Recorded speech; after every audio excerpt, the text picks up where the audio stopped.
guys, welcome back to another episode of the Get Your Popcorn podcast. We are continuing on our journey on the summer of Spielberg, and this week is Indiana Jones and the Temple of Doom. It is the second installment in the franchise, but is actually a prequel to the first one. So this series is always meant to be a trilogy. Unfortunately, they continued it later, but I'm not covering those ones because Temple of Doom, this is actually the first one that I watched because when my dad took me down to Blockbuster, both Raiders and The Last Crusade, which we both like better, were out. So this is the one that we started with, and there's things about this movie that haven't aged well, for sure. And things that were talked about at the time of being like just inaccurate or kind of tone deaf, but it is still a very watchable and enjoyable film. This film is much darker in tone, and there are things that are kind of inconsistent with the rest of the series, but don't take away from what I feel makes it a good movie. And in my opinion, this film has the best action sequences of the entire Indiana Jones franchise. So it is, I always watch the three. I never skip it. My favorite is The Last Crusade still, but this one is still very, very good. It's very, very fun, and I highly recommend this one. This is a big part of my childhood. Watched on VHS for the first time, so always, always fun. Lucas and Spielberg had leftover sequences that they had wanted to do that they weren't able to put into Raiders. So they just moved some of that stuff over into the second film. Lucas hired writers William Hayek and Gloria Katz. They were a married couple who had kind of an interest in India, and so they decided to set the plot there. Lucas wanted the series to take a bit of a darker turn, very much like his second Star Wars film. We start on a high note. We drop the stakes in terms of, our hero is not doing as well. It's got a darker tone. So we have somewhere to go afterwards for up. That was Lucas's plan, very much like his Star Wars trilogy. He was going through quite a dark time. He was going through his divorce with his wife and the editor of his films. And Spielberg was also going through a lot of personal turmoil at the time of this film's release. There had just been the death on the Twilight Zone, the movie adaptation, which he was a producer on and was still carrying kind of the stigma that he was struggling with his girlfriend at the time. I think they had just broken up. So both him and Lucas were not in a good place. And in retrospect, interviews with Spielberg, he has said, I was going through a rough time, and that definitely shows in the film. This is his least favorite of the original trilogy, which he's spoken about. So for casting, we've got Harrison Ford again as Indiana Jones, because who else could do it? We have Kate Capshaw as Willie Scott. And Willie came from the name of Spielberg's dog. 120 actresses actually auditioned for the role, but Spielberg left her audition specifically and ran it over to Ford. He was the only one he showed Harrison Ford, and Harrison Ford agreed that she was the one. We have Kei Kwan as Short Round, which is named after the writer's dogs. And then, of course, Indiana was named after George Lucas's Malamute. So we got all the dog names going on. They auditioned over 6,000 childhood actors, and he came in with his brother, actually, who was auditioning. He was there, and he sort of just won over producers and the casting directors, and he ended up getting asked to audition. He did sort of a improv scene with Harrison. They had immediate connection, and he was hired. And he is, in my opinion, the heart of this movie. The movie doesn't work without Short Round. We have Amrish Puri as the Mola Ram. We have Roshan Seth as Shatar Lal. We have Philip Stone as Captain Philip Blumbert. We have Don Reuter Nanakara. I'm really sorry for my pronunciation of these things. Guys, I struggled in The Godfather. I have struggled with a lot of these names that I've never had to pronounce out loud before. I've just read. So my apologies. And he is the village shaman, so to speak. I think that's the correct term, but that is what it is labeled as. Again, this film was made in the 80s, and you could tell. So the opening scene was based on George's idea and Spielberg's desire to do a musical number. I love this musical number. Of course, Kate Capshaw sings Anything Goes in both English and Mandarin. She did learn the Mandarin for the part. That's really her. She's not dubbed. She trained for a full tap number, but when they gave her that beautiful, beautiful costume, she couldn't move in it well enough. So she just kind of does these little shimmy dance moves, but the dancers are doing the full choreography. Only one dress was made. It was made out of real sequins from the 20s and 30s and beads, and it was supposed to be the first thing they shot, but it ended up being shot after they went on location. And of course, the dress goes with them on location. And when they were still filming the scene around the campfire, they had the dress hanging up the background like it was supposed to be drying. And one of the elephants decided that they needed a little snacky snack. And so they then had to rush the dress back to England and have it repaired in time. The village was constructed and shot in Sri Lanka, really close to where they shot on a bridge of the River Kwai. And Don Reuter didn't speak English at all. So Spielberg would sit behind the camera and he would say the line. Don Reuter would then repeat the line back to him. So that's why there's those long pauses, because they're actually cutting the background sound of Spielberg saying the lines to him. So it's almost like it's almost like theater when they're like calling the line from below the stage. When they're in the scenes traveling to the palace, they used elephants from an orphanage in Sri Lanka. Guys, you know how I feel about animal stuff. Do not ride elephants. These animals are also often super abused. Elephants are not meant to do this. They don't want to interact like that. Don't ride elephants at all. These elephants deserve to live in the wild and enjoy themselves. I feel very complicated about that. I hate the way animals are used in film, and it's the only thing I really like about CGI is that we don't have to use real animals anymore. We can CGI things and allow animals to live their life in peace and have them just be. So don't ride elephants, and those sanctuaries often still abuse elephants. So any good rescue would just allow these elephants to be a rescue and not have to be attractions. So please, please, please, please, please, please, if you go to Southeast Asia, don't ride elephants. So Kate Capshaw apparently did not read the script very well, and she was unaware that there would be using real snakes that she would be interacting with. And so there was a scene where she was supposed to get in the water, and there was going to be many snakes around her. And she said, no, I'm not doing that. So she cut a deal with Spielberg, and essentially he said, okay, but later I'm just going to cover you with like so many bugs. However, she did agree to do the scene where she thinks that the elephant is kind of hitting her in the shoulder with the trunk, and when she goes like this and grabs it, it's actually a snake that she throws, and it was a real snake that they used for that. The palace, because they shot in Sri Lanka, they couldn't find the right thing. They had a perfect palace in India, but of course India wouldn't let them film there. So that was shot on the back lot, and they used matte shots for the outside of the palace. And everybody in the film has said it does not look the way they wanted it to. The tunnel is going down. They actually used millions of bugs for that scene. Kate Capshaw was so afraid that she had to take muscle relaxers in order to do the scene. And she showed up at her own admission, super, super relaxed and kind of out of it. During the filming of this movie, first was his back was to Harrison Ford when they were riding the elephants. I'm not going to say that's karma. And the second incident was when he gets kind of attacked in his room.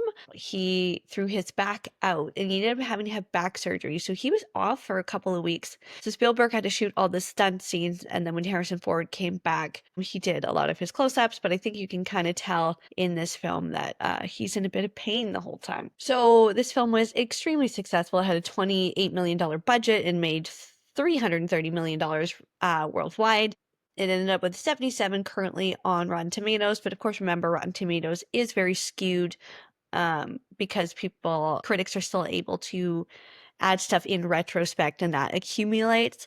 Letterboxd, it's got a 3.6 out of 5. I gave it a 3-star, although I do love this one. I guess anything goes on this one. Roger Ebert said this movie is one of the most relentlessly nonstop action pictures ever made, with a virtuous series of climatic sequences that must last an hour and never stop for a second. It's a roller coaster ride, a visual extravaganza, and a technical triumph, and the whole lot of fun. It's not simply a retread of Raiders of the Lost Ark, the first Indiana Jones movie. It works in a different way. And I totally agree. The reason I gave it 3 stars is because of Willie Scott. I find her so insufferable and annoying, and then some of the things that don't age as well. But of course, 3 stars for nostalgia and fun and those action sequences. I do really like this film. It's just not my favorite. So this film did not come without controversy. This film leans super heavy into the white savior narrative. We've got this village in India who is just starving and waiting for somebody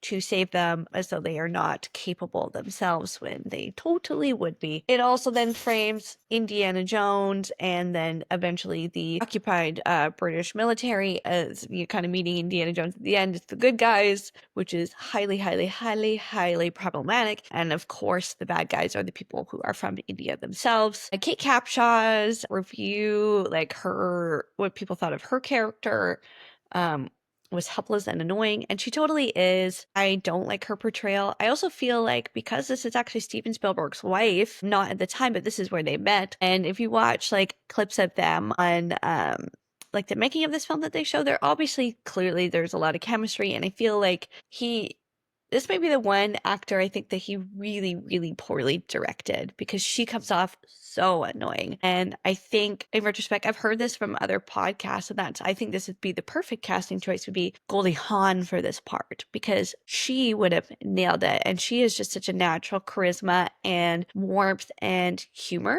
like just naturally, that I think Willie Scott could have been a very different character. I still think she would have come off as kind of helpless, but more so in like kind of a fun, endearing way, if that makes sense. I also think because she would have been around at the time, Fran Drescher would have been amazing for the part because she's the same thing, just natural charisma, like just a naturally funny and likable person, like that it just shines through every role. So yeah, my pick would probably end up being like Goldie Hawn or Fran Drescher, who I love. Obviously, she says that she didn't realize that she was supposed to be doing message work in an action adventure movie. But remember, guys, all art is political. All of it. So it does matter. It does matter how women are portrayed in film. Although, like, individual women can be portrayed differently, like, like it is the responsibility of an actress to have her part have depth. And Kate Capshaw doesn't in this. She just doesn't. It was not a good performance. The portrayal of India is obviously really problematic. It is sort of the like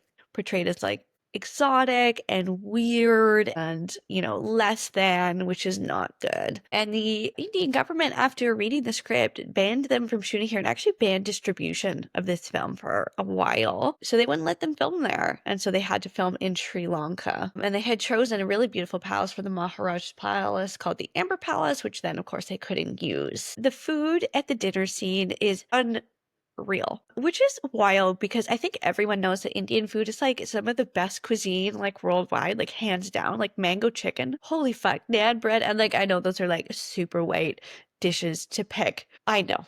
But they're so good.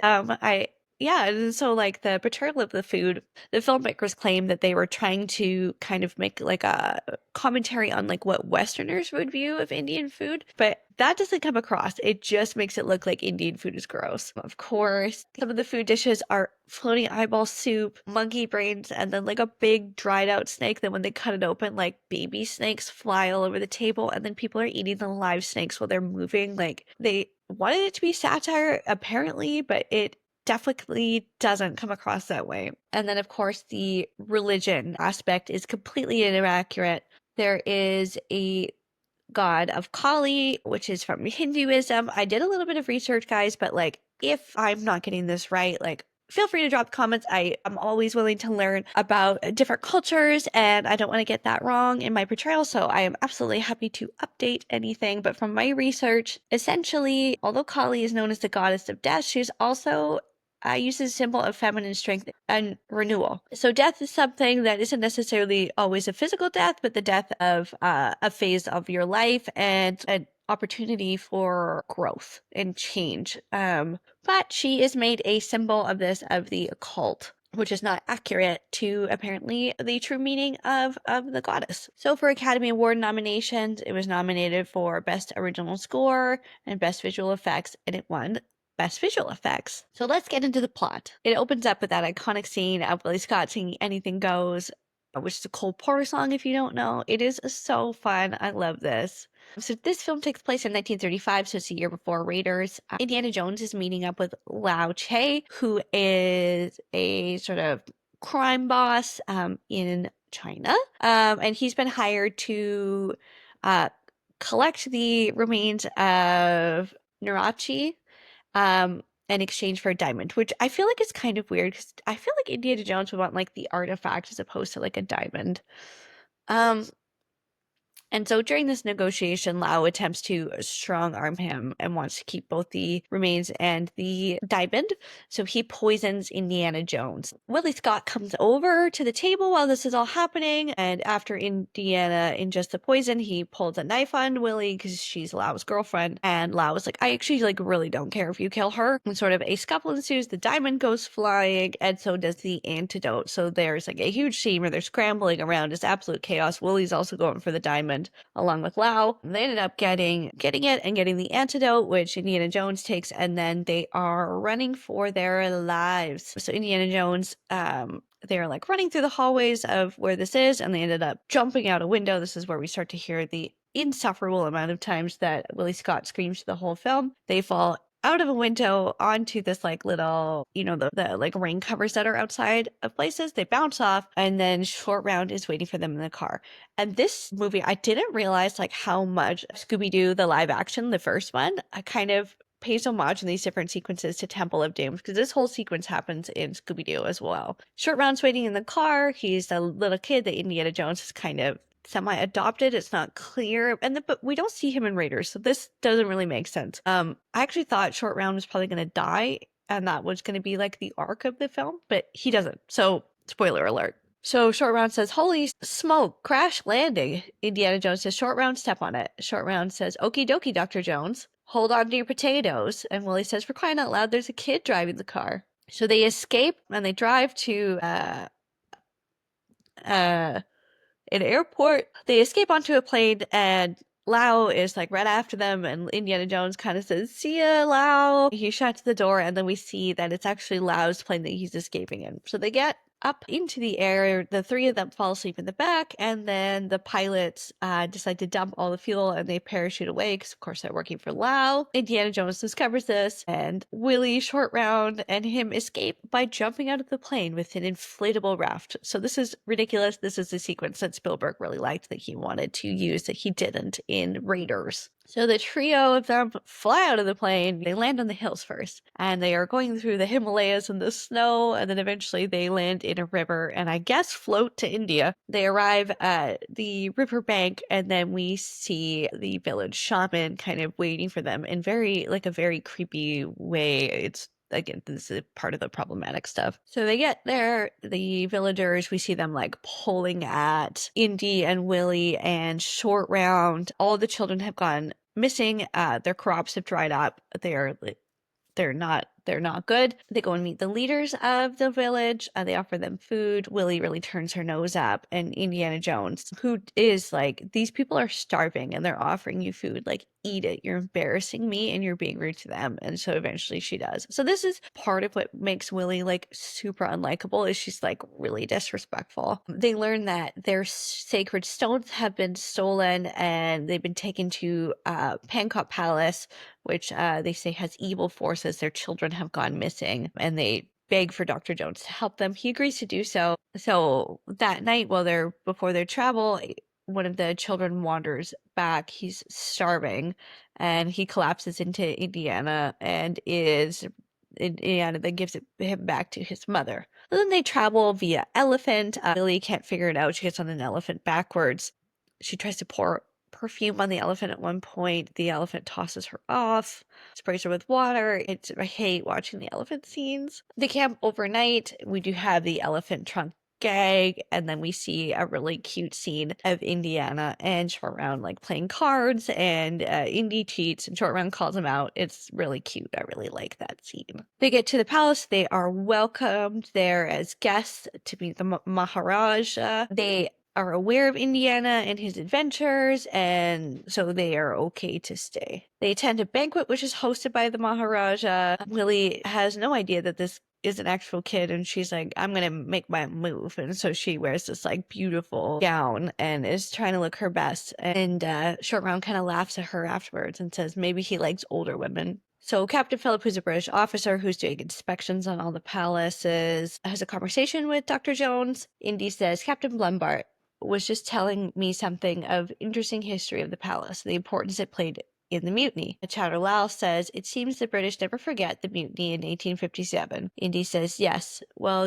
I think there were other events before the mutiny going back a century, back in the time of Clive, that are more interesting. Lyle says, what events, Dr. Jones? Indy says, well, if my memory serves me correctly, the province was center inevitably on the Thuggee. Lyle says, Dr. Jones, you know perfectly well that the Thuggee called has been dead for nearly a century. Captain Bloodbard says, yes, well, the Thuggees was an obscenity that worshipped Kali and the human sacrifices. The British Army Knights did away with them. Indy said, well, I suppose the stories of the Thuggee die hard. And Lyle says, there are no stories anymore.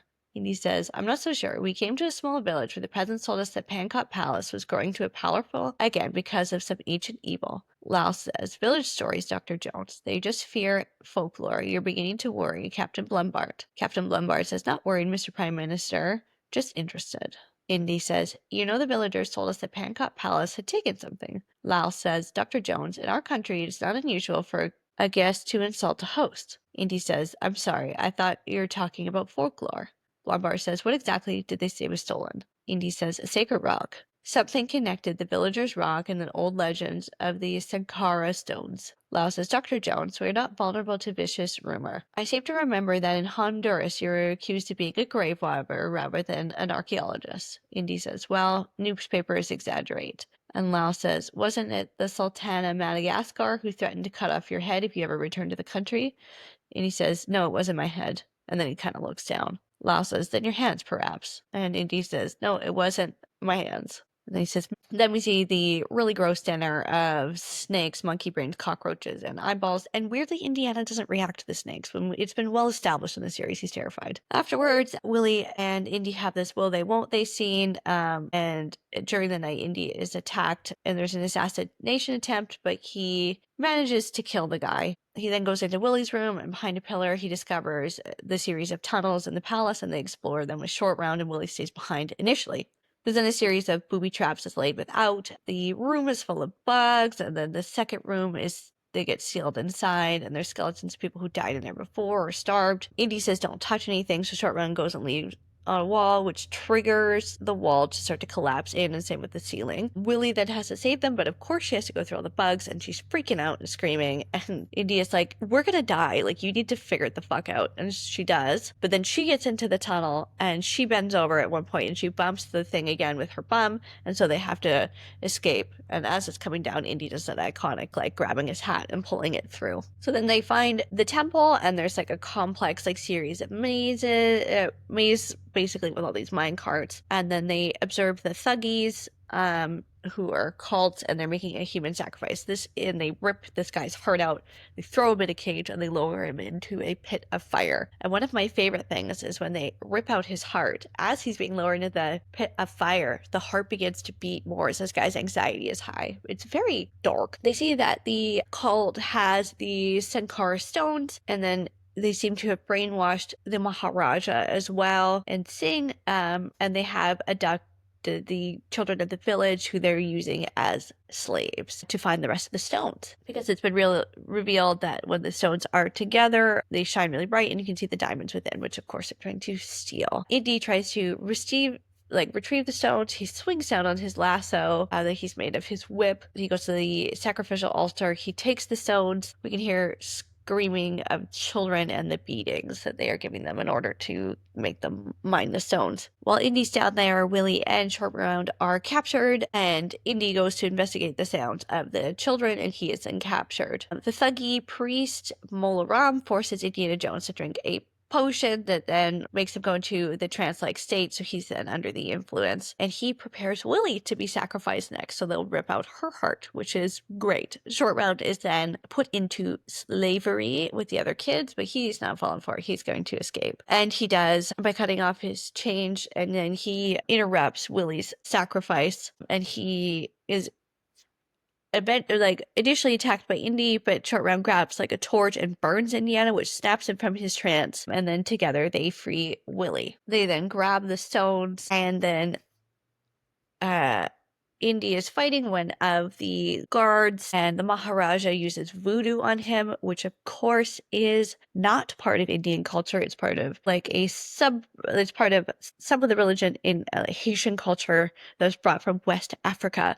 So nothing to do with each other. They then escape eventually into a minecart when Short Round burns the Maharaja just like he did Indy and breaks him from his trance. But then we have the awesome minecart action sequences. We have the guard right behind them. Molaram then attempts to drown them. They escape onto a rock cliff, which is at the end of the minecart thing, and they sort of scale a wall to find a bridge nearby. Willie and Short Round make it across the bridge just to find that there's men waiting on the other side for them. Indy's about halfway across when they are ambushed from the other side. And so they are trapped. And Indiana Jones decides that he's going to sever the bridge and tells Willie and Short Round to hang on. And so the bridge collapses. The one side of the guards land in a river full of crocodiles and get eaten.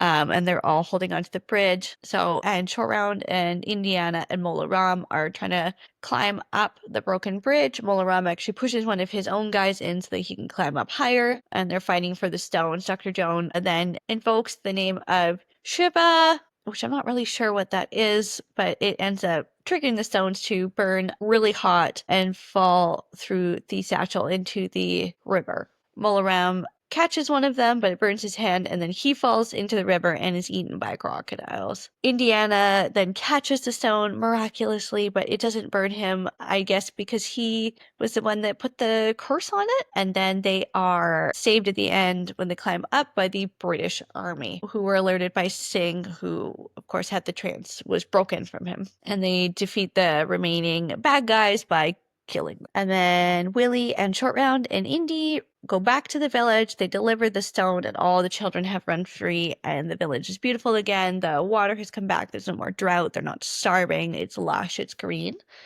And that's where the movie ends. So thanks so much for hanging out with me again this week. Next week is The Last Crusade. We've got Brian Stevens on. Super, super excited for he's from Midnight Film Review. Can't wait, guys. I hope you have a very lovely Sunday.